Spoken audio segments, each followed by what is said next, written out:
Good day, everybody. Welcome to Canadian music in the 80s and 90s and more, eh? Um, I'm very happy to be joined once again by Midge Ure. Thanks for joining me again. Welcome back. Oh, it's not a problem at all. Thanks for having me. Well, our reasoning for doing this again, you're about to become busy again this summer, or in the spring at least. You're about to come back to North America, from what I've been reading. But I want to start by last time we talked about your 70th birthday at Royal Albert Hall, and that is now an album that is out now. Yeah, Um, wasn't intended to be. yeah. Um, so what was your decision to make it an album, like an actual album? Well, this the thing that's not good about playing the Albert Hall, and there are many, many good things about doing it. The thing that's not good about it is that if you want to use any recordings, either audio or visual, you have to strike a deal with the venue itself because Okay. when it really boils down to it, the venue is more famous than you are. So if you want to use the name Albert Hall in a DVD release or a broadcast or whatever, you have to strike a deal. And because the Albert Hall was such a last minute thing, we tagged it on at the very end of a tour. We'd actually finished the tour and then had to go back into rehearsals again because there was a gap between the end of the tour and actually doing the Albert Hall. Right. So as a standalone show, it's an uberly expensive thing to do. Mhm. So we managed to just, by the skin of our teeth, break even doing this. Nice big sellout show. A lot of people. Programs, T-shirts, all of that stuff, and we just managed to skip through without having to, break into the piggy bank to pay for it all. So the idea of doing a live recording was out the window. But, and you'll know this with your background, the new modern digital mixing desks that we use, for both front of house and for monitoring for what we hear, are all capable of recording high quality digital recordings onto a little SD card or onto a Yeah. hard drive or whatever. So, unbeknownst to me, we record just about every show we do. And my sound engineer had recorded the show just as normal. And it wasn't until way after the show that we found out we had this recording. And the record label said, "Look, we have to do something. We'll strike a deal." So they went to the Albert Hall, struck a deal, and I was touring at the time again still, and we mixed it and we got this thing, and we found out that we had something quite magical, something quite unique about that night, and maybe it was because I didn't know what was being recorded. Yeah. There's the pressure was off. The pressure was only performing for the people in there, not for trying to do a live recording. Right. So we captured something that was really quite special, and that's what came out. Yeah. So you must have been really happy with it because you got an actual genuine recording, not where you knew you were being recording and you were kind of maybe off a little bit. Absolutely. Because you do. I suppose they call it red light nerves. The moment you know you're being recorded, you Yeah. start to think about, oh, have I got the lyrics right? Am I Yeah. singing this absolutely in tune? Whereas when you're not doing that, you just give it all you've got, and you get it warts and all. You get the reality of a live performance, which is it's not always perfect. You hit the wrong note on the guitar now and again. But it was the atmosphere. So it was the fact that we weren't analysing it and we weren't, letting it plague our creative brains at that moment in time, that we did manage to capture something. Also, the set that we did, I tried to encapsulate a lot of different textures, a lot of different eras that I've lived through.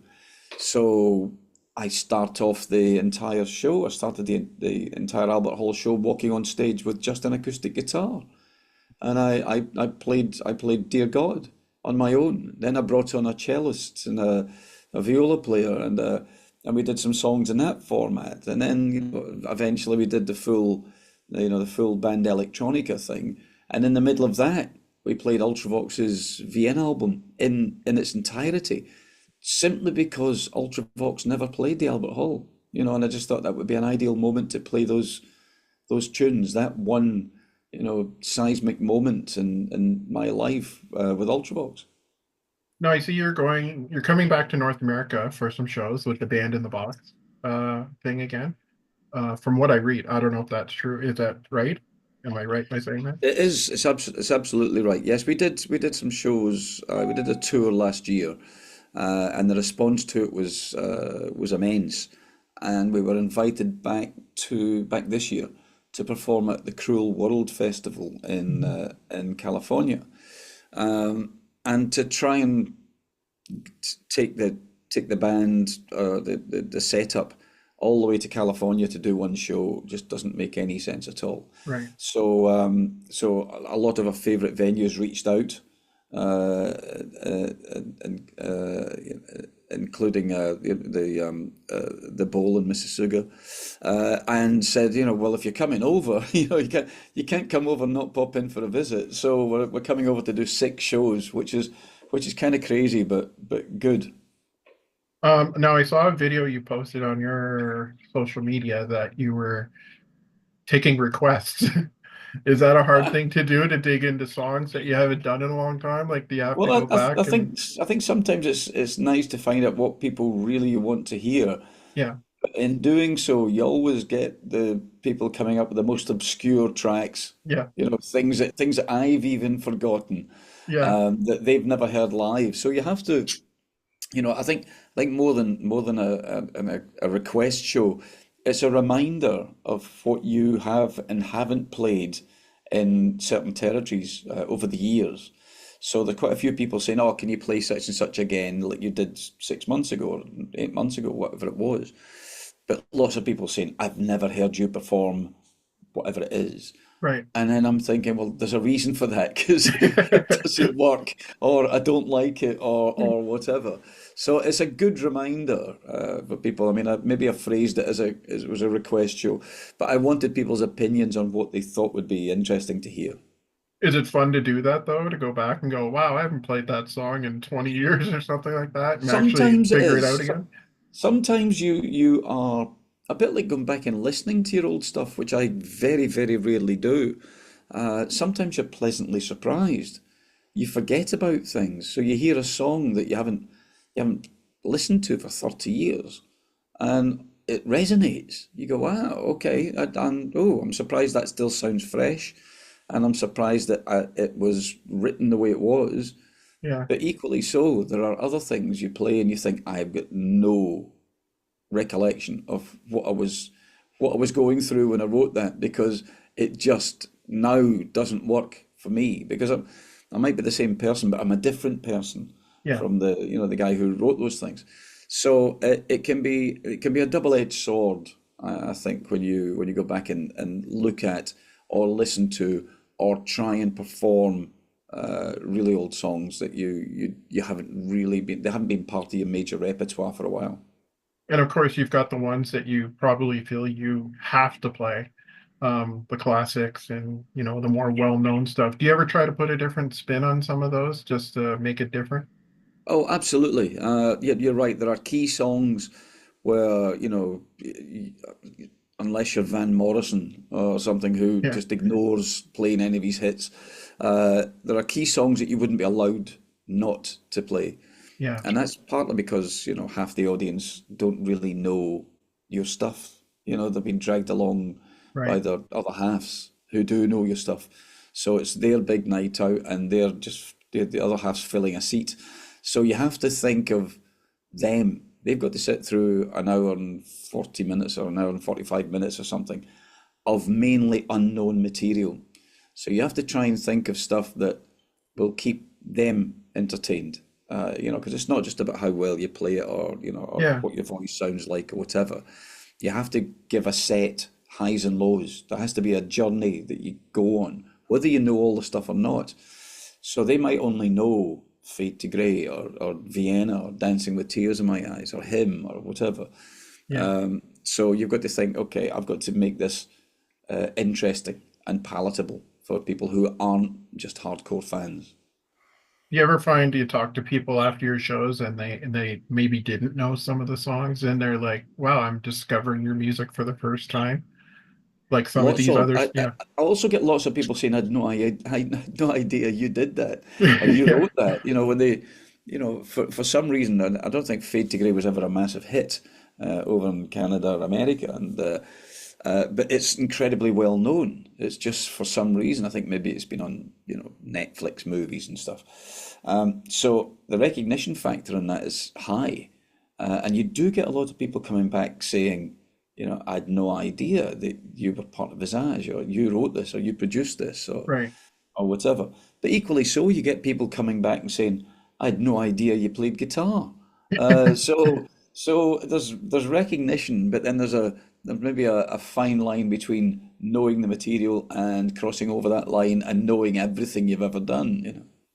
Yeah, I'm finding a lot of people don't really like to explore new music anymore, but I mean that's not my case. I I will give everything a chance, and if I don't know an artist's music, I'll dig back into their repertoire. I don't know if there's an audience that does that much anymore. I'm sure there still is in many ways, um but I Yeah, mean well, it's true. I mean, you have to remember that new music, when it comes out, has a clique, has a right, it's targeted at a certain audience. And certainly back in the day, we were kind of part of that. We had a synthesizer, so therefore you're clumped in with all the synthesizer guys. right, You were cutting edge, you were new wave, new age, whatever you want to call it. You were dark wave. You were stuck in with all those guys. You'd have the media exploiting that, saying, "With these guys, if you like this, you'll like these guys." So there was a kind of wave that you went on. You were pushed along, and it was a fashion thing. It was cool. It was trendy. It was the right thing to be seen to want to listen to. That's all of that's there.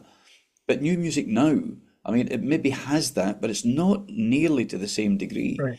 So when people, and it's odd, and it happens a lot now, the people you're talking about who don't know your stuff, and when they hear the music on a TV commercial or in a movie soundtrack or something, they have no reference point other than Yeah, the sound of the music. They don't know you were part of that particular cult or that particular musical group. They don't know how old you are. They don't know you've got no hair. They don't know what you look like. They don't care. They hear a piece of music and they judge it on the piece of music, on the quality of it. And sometimes that's the best way that people can discover you. And I'm finding a lot of that now, especially with, games, video games right. using soundtrack music, and there's a lot of my stuff appears in that, and they discover it. Kids discover it. 18-year-olds are discovering it playing a game, and then they look you up and find this history that they didn't know existed, and that's a lovely way for people to discover your music. Yeah, there's a lot of artists I think like that have been around for so many years. There's probably like whole volumes of their music you didn't know existed. And sometimes you dig back into it and you're like, wow, this is some good stuff. And there's so much to discover. Um, Absolutely. Well, look what happened to Kate Bush last year. yeah, People discovered running up that hill and thought it was a new track. And to yeah, them, it was new. But then they realised it's 40 years old, and there's yeah. a wealth of that brilliant material up there. Well, I've recently went back and discovered one of my favorite Christmas songs has always been "Fairy Tale of New York" by the Pogues and Christy McCool. I went back and just started looking up Christy McCool and realized how amazing she was. Brilliant, great writer. Yeah. Lots of people covered her songs. She was a character. She was great. Do you ever, I mean, I'm sure you do. When you write stuff, do you write on keyboard or do you write on guitar? Because I've always wondered if you try and do some of the keyboard stuff acoustic guitar wise and see how it turns out. I tend to write on keyboards, and I'll tell you why. And I read this. I read this the other day. It was someone. It was a composer, and they were talking about some of the sound libraries that you can use now. You have one keyboard and a Yeah. computer, and you can buy these amazing libraries of orchestras and ambient sounds and whatever. And the guy just said sometimes the sound uh, creates the music. And I've always found that. It used to be you'd buy a new synthesizer and you'd find a few sounds on there and you'd play the Right. same three or four notes that you'd always play on every guitar Yeah. or keyboard or whatever. Sure. But the sound would instantly spark off an image, an atmosphere in your head, which would create a song. So I tend to write mainly on keyboards, although I am far from a good keyboard player. I do the claw, on the key. That's about it. I am not a skilled keyboard player at all. But I said again, if I play the same chords or the same melodies or the same parts on a guitar, sounds totally different and not as quite atmospheric. So I tend to do it on keys. And then, yes, you do find some of the things don't translate particularly well when you try and do them acoustically. But if the song itself is good, you can always, as you asked earlier about, rearranging the standard songs, you can always find a Yeah. way of doing a song that works. It doesn't necessarily have to be exactly like the recording or Yeah. have the same atmosphere as the recording, but the song itself and the structure should work. I found a few things that were very dependent on the textures that I just wouldn't translate to performing acoustically. But the majority of the songs, I can just take things away, just drop them completely, and the melody and the vocal and the lyrics and the chord sequences are more than enough to get the song across. Now you're coming over to North America in the spring, I believe. I'm just checking your dates now. The Cruel World Festival, is that still a go? Is that, or did you were saying that maybe the fires might affect it, or is it Well, because the fires are still going on, and it's the Cruel World Festival's in Pasadena, right? which is, is part of Los Angeles. I'm led to believe that it's all still happening. Yeah. Things can recover reasonably quickly, but I don't think any of us understand the Yeah. the the enormity of the devastation that's gone out there. So whether the infrastructure is still there, I'm being told that it is. I'm told that Right. the equipment companies and the staging and all of that stuff, and people need something to take their mind off the Sure. mess that they're going through right now. So as far as I can tell, Cruel World is still happening. If it doesn't, I've still booked my tickets. I'm still coming. I'm still going to be on a plane. I'm still coming out there to do the rest of the shows. So yeah, it's horrible what people are going through right now. It's absolutely destroying people's futures. So, but yeah, I'm hoping it's all still going to be on. Yeah, it sounds like quite a festival to be a part of. Do you know who else is a part of the festival or scheduled to Lots be? of people, I've seen lots of faces that I know and recognize. I'm so far down the bill, I'm almost a full stop at the end of it. I keep seeing people that in other territories, I would be the top of the bill and they would be the bottom of the bill. Hmm. But they're all, I see lots of friends, I see Alison Yeah. Moy is coming, which Oh is wow. great because she doesn't tour very often. No. She's really good. She's great. So I've got quite a few names that I've seen up there. Now, whether I'm hanging about all day, whether I'll see them backstage or not, it tends to be at festivals like that that you meet up with your old pals. You don't, we are so useless because we're always traveling, we're always touring, we're always in different parts of the country. So sometimes the only chance you get to sit down and have a coffee with an old pal is backstage at a festival, and I'm hoping Yeah. that's going to be the case. Yeah. So you're doing San Francisco, Denver, Pauling, New York. Oh, Daryl's house. Are you doing Daryl's Daryl house, Hall's? yeah, Daryl's place, yeah, it's going to be great. Oh, that's a great show. So Yeah, yeah, I've that'll done be that a few times and they've asked me back again, so it's great. it's a lot of fun playing some of his songs and your songs with the band. I've watched that show several times and it's just I amazing. this is different. They use that for their broadcasts, but they put on regular shows Yeah. all week as well. So this is I won't be up there with the band. I'm doing it with my band in a box thing. And then you're going New York City. Of course, you gotta love playing a big city like New York City. That's always fun to go back to. Philadelphia. And last but not least, this is the reason I wanted to interview. You're coming to my hometown where I grew up, Mississauga, Ontario, for our mutual friend Ed Sousa. The lovely Ed. Yes, I Yeah. know he can't get enough of me, which is wonderful. In fact, I'm speaking to you right now from Portugal, and Ed's Portuguese. I think he was Yeah. born in Portugal. His family's certainly Portuguese. So it's always lovely, coming up there and doing that. I've done a couple of acoustic things for him at the bowl before, Yeah. but this will be the first time I'm doing. It's part of his festival, and Right. he's got a lot of great stuff happening. It's really good. People love him. Oh, he really does. I've interviewed him a couple of times, and he's always a great guy to talk to. He's such a big fan of music of all kinds, and he's a big fan of yours. I know that much. And he says he's very grateful to be friends with you now. Like he feels like he's a friend. And he told me you would do anything for him if you could, and that's kind of a nice He's thing of him to say. it's lovely to meet someone who is absolutely passionate about it, and it's like music and putting on events is his sideline. That's his hobby. Yeah. That seems to be what he gets really enthused about.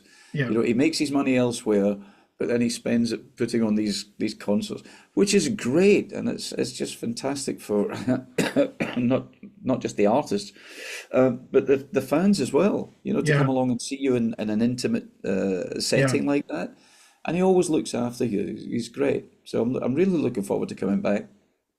Well, I'm looking forward to because I might actually be going back at that time, and I'm hoping to get to see your show Now while that you're would be there. great.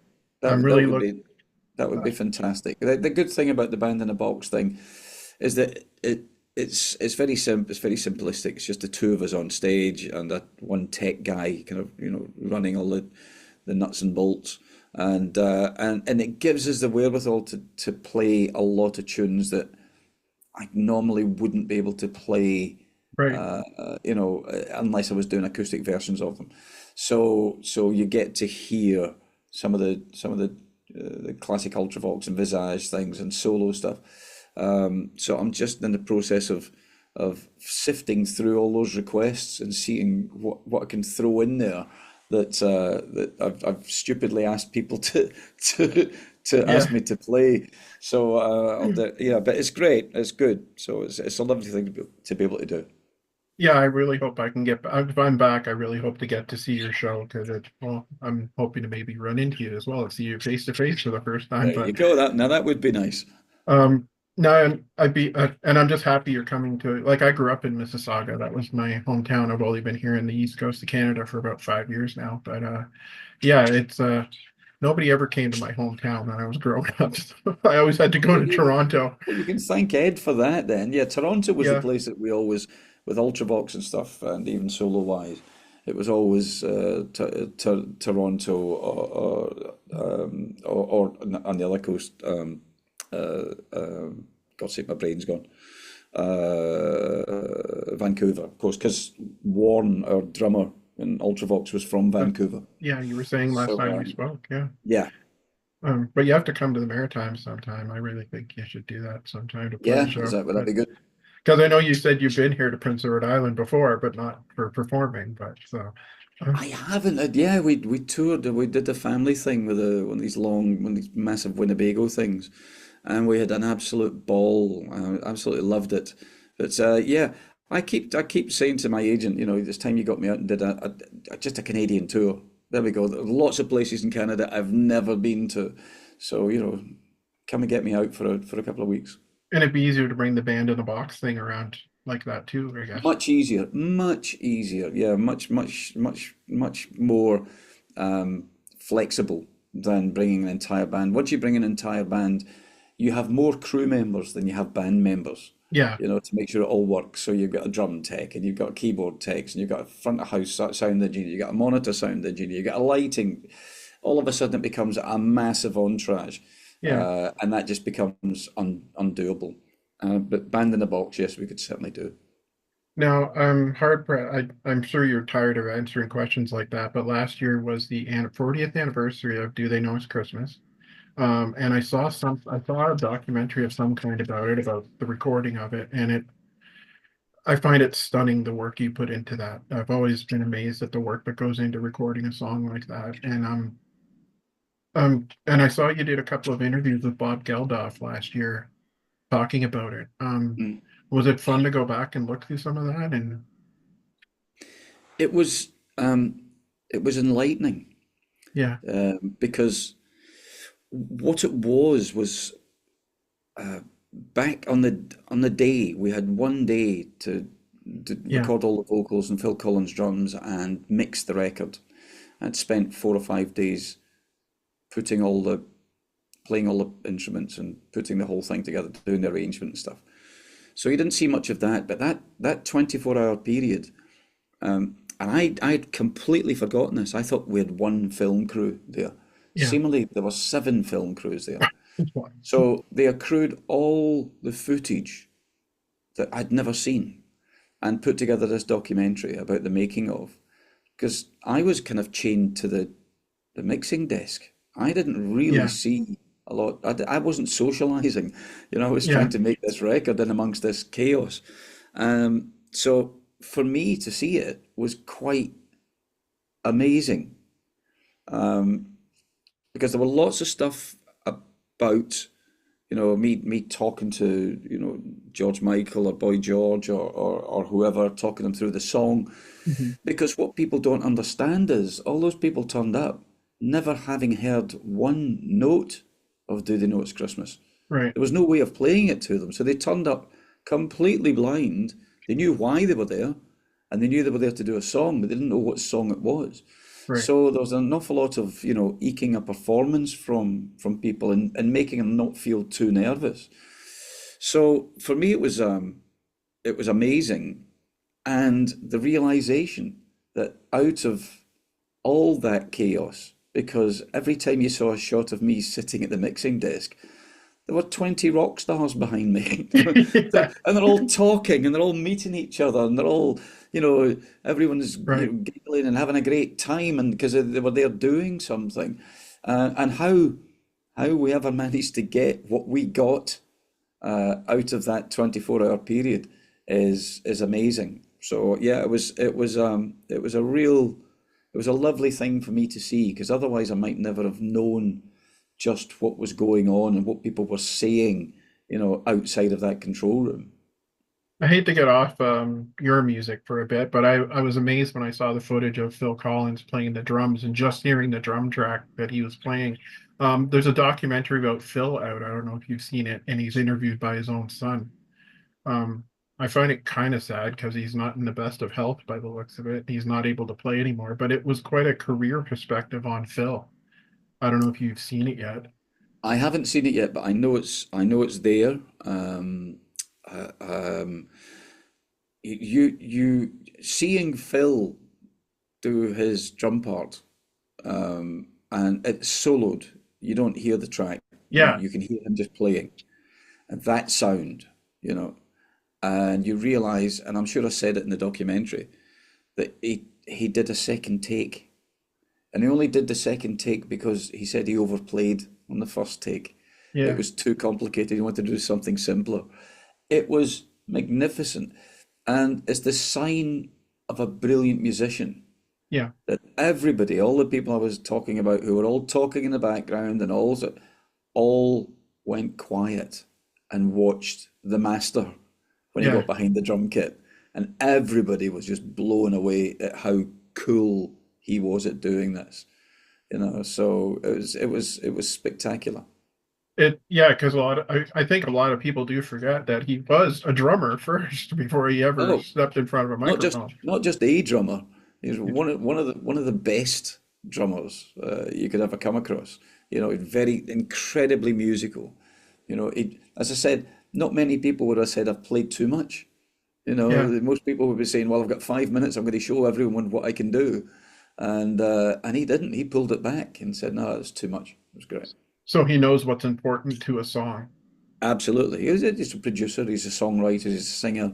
You Right, know, he was doing his own album at the time.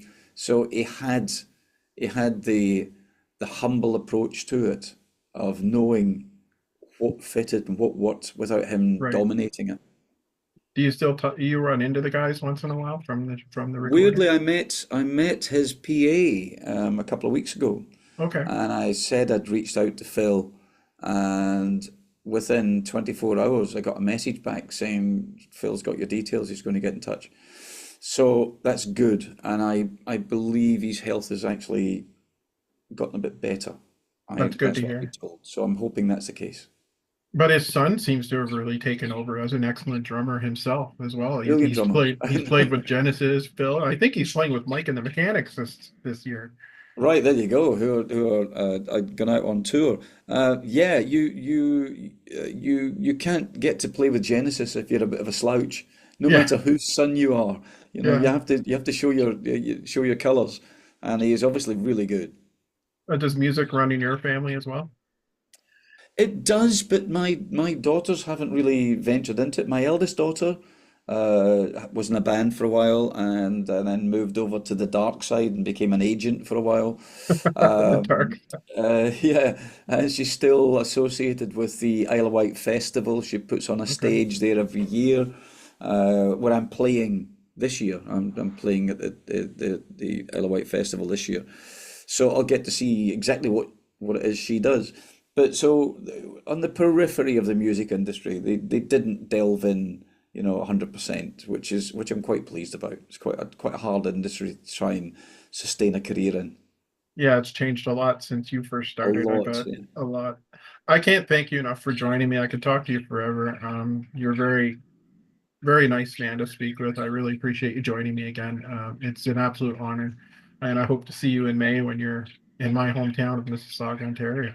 Well, you have to jump in a plane and come down. Oh, well, we'll do the drive. I love driving across the country. So, There you go. Right, perfect. We'll jump in a ferry or whatever. yes. Oh, there's a bridge now. I don't know when you Oh came to no, it PEI. shows you. See, I need to do a tour of Canada. I need to know this stuff. Yeah, there's a bridge connecting the mainland to Prince Edward Island. So, Oh my God. I don't know Yeah. if there was one the first time he came, but there might not have been. Hey, I 90, know. Well, yeah. Maybe, 1998. maybe I've kind of forgotten. Maybe I've Yeah. driven over it and I can't remember. Sorry about the background noise. My birds are going crazy. Oh, don't worry about it. All right. Thanks for joining me again. I much really appreciate it. And I hope to see you in the spring. Brilliant. Thanks for doing it. No worries. Take care. Okay. See you later.